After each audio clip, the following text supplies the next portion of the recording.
стихотворение, но написано в августе месяце. Меня же в детстве звали Галькой. Вот я на берегу морском по гладкой разноцветной гальке брожу в раздумье босиком. Привет, сестра, друг другу скажем, тебя я снова узнаю.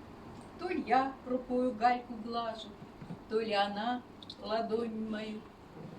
Что камешки касанием нежным сейчас напомнить мне хотят, как тоже галькою прибрежной была 100 тысяч лет назад. Как от рождения до ныне, от первых до последних дней, простые камешки цветные мне бриллиантов всех милей. И то, как стал вдруг неприятен мне имени родного звук, когда узнала. Итальянцы Галину курицей зовут. Да, знаю, курица не птица. Но отчего, скажите мне, любимый сон так часто снится? Лечу то к звездам, то к луне. А в юности меня уж Галкой родные звали и друзья. Хоть белую вороной жалкой всегда среди них считался я. Ведь ни зарплата, ни карьера к себе меня так не влекли, как театральная премьера, стихи, да в небе журавли. И вот сегодня чинно, длинно, как не взгрустнуть, признаться тут, уже не Галькой, а Галиной Михайловной меня зовут. Брожу по камешкам у моря, шепчу то морю, то волне, что, может быть, придется вскоре с землею распроститься мне. Хоть, может быть, наивно верю, еще вернусь сюда. Небесные золотые двери закроются не навсегда, но в них, влетев легко и смело, там задрожит душа моя, а вдруг все той же галькой мелкой опять приду на землю я. А Галина в переводе тишина и спокойствие. Быть может, потому мне она с годами стала так нужна, так приятно стало сердцу. Оттого-то и ищу ее везде. Выключаю телевизор, телефон отключаю. Только тщетно и весь день городскую мне слышен гам и шум и звон. И казалось мне уже, спасения нет, и проникли в душу горечь, боль и страх. Только этой тьме пришел конец, и свет мне дарован был в божественных горах. Ах, какая на вершинах тишина! И постигла там я истину одну. Тишина, как рожь, должна быть рождена. Я в душе взращу, взлелею тишину. И вернусь я тихо домой, в городской привычный звон и шум, и гам. И с родными поделюсь я тишиной, и друзьям своим по зернышку раздам.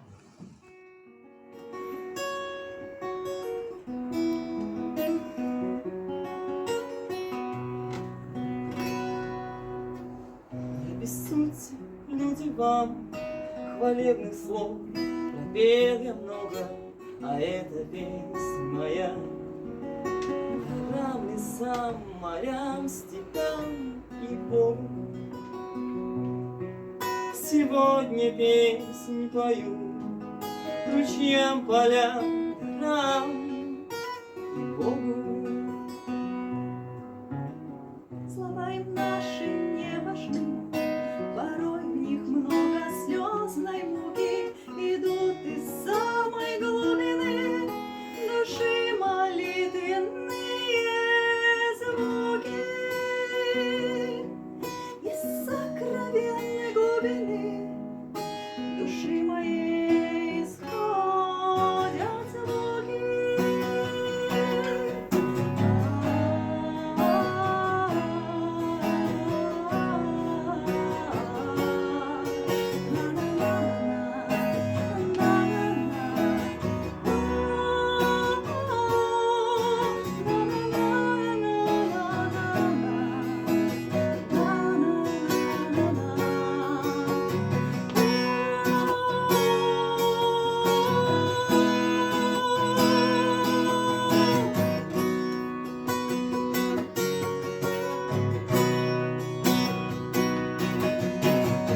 И в них не брось, не жалоб мне потоки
будет называться у нас «Твоя душа». Твоя душа. Ты готова?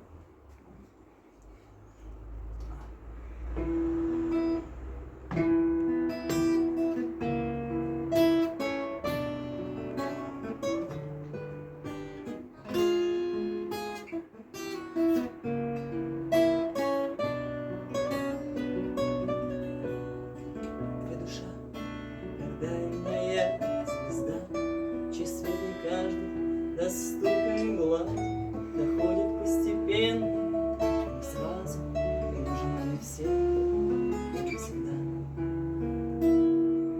Твоя душа прозрачна и чиста, как речка горная, что снова и снова любовно напоить, омыть готова, кто очернен, кто жаждет, кто устал.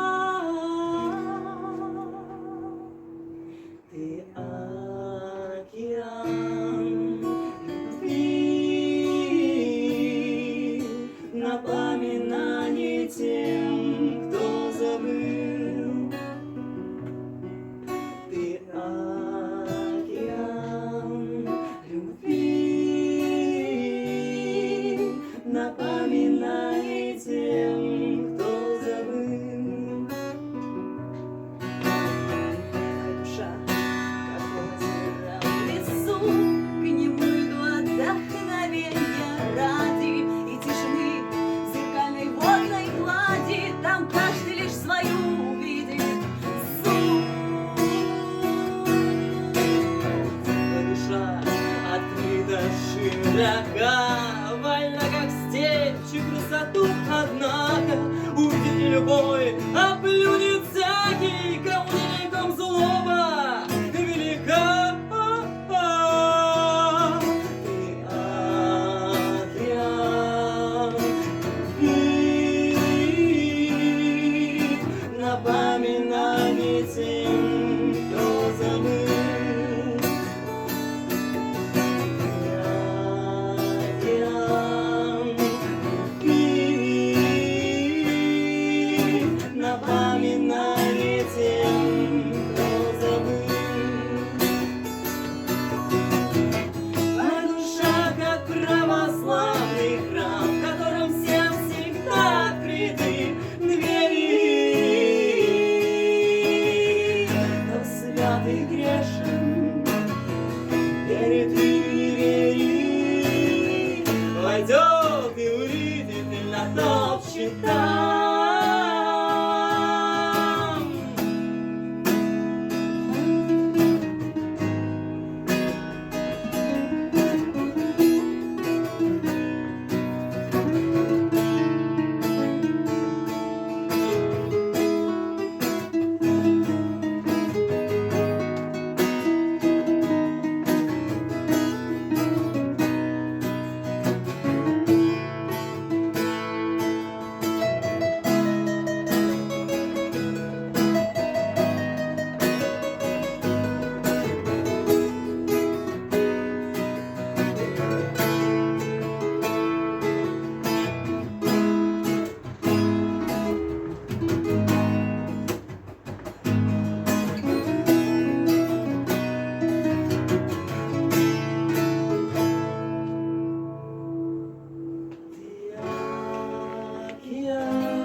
Прогулка.